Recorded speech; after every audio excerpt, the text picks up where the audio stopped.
known his name. But there was something so creepy about little Mr. Brown. He wore a hat you couldn't take off. All A.B. Early books begin with a death.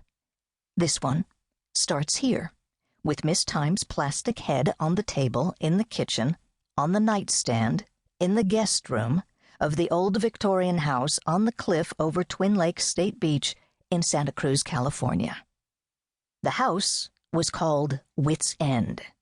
It was a bed and breakfast, though with a different name, when Addison bought it, and before that it had been the final home of some woman who'd survived the Donner Party.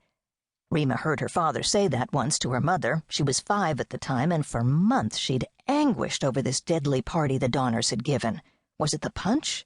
She became frightened of birthdays, a fear that had never completely gone away. Rima slept at Wits End before she saw it.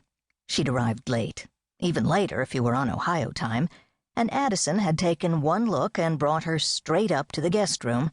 Her room now, Addison said, for as long as she liked. Rima was her goddaughter after all. Which was kind of Addison, because even though Rima was her goddaughter, they didn't know each other well, and might not like each other. Rima would have said the odds of that were high. She felt that Addison was trying to make her welcome, and that the operative word there was trying. The guest room was on the 3rd floor.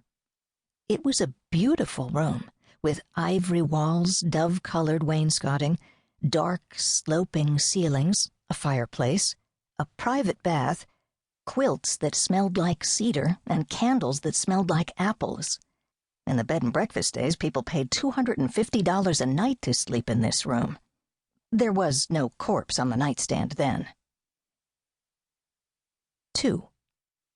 There is no Ice City. There is no Maxwell Lane. It was one of the peculiarities of Addison's profession that she, though quite famous in her own right, was considerably less famous than the detective she'd made up.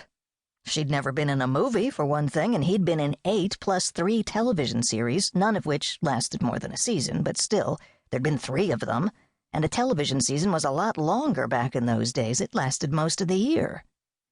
Rima had her own colorful history with fictional characters. Her father had been more fictional than you might guess.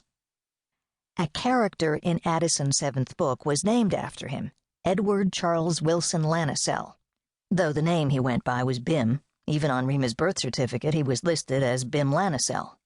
Addison had used every one of these names, and one of her father's verbal tics as well, a habit he had of starting a conversation with, "Okay, then." There could be no mistake about Addison's intentions. Addison and Rima's father were old pals, unless they were something more. Rima's father was a writer, too. For many years he wrote a newspaper column that appeared in the Cleveland Plain Dealer. Once, when their finances had taken a tumble, he went on local TV, shilling for a tire company in a silly voice and a silly tie. He was famous enough, but nowhere near as famous as the made-up man of the same name who killed his wife with her own cat and almost got away with it. In Rima's case, the character came first, and she later. Rima was named after the heroine of Green Mansions, and she'd liked her name until some kids at school figured out that you could do dirty things with it if you worked phonetically. Her brother Oliver, who'd heard some of them, said she should have a name all of her own anyway, and offered her 4 choices he'd made up simply by rearranging the letters she already had. She could be Irma, he said, or Mari, or Mira, or Rami, and he took it in turns to call her all 4, each for a week, so she could test them out. Rima liked Rami best, but she couldn't get people to switch over.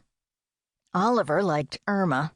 The part made him laugh, and he called her Irma until the day he died, though no one else did, which was so Oliver, that intimacy of a private name.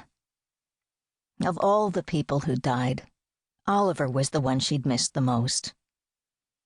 The Green Mansions Rima was the last survivor of a doomed people, a fact that, in retrospect, her parents might have paid more attention to. Even Oliver was an orphan's name.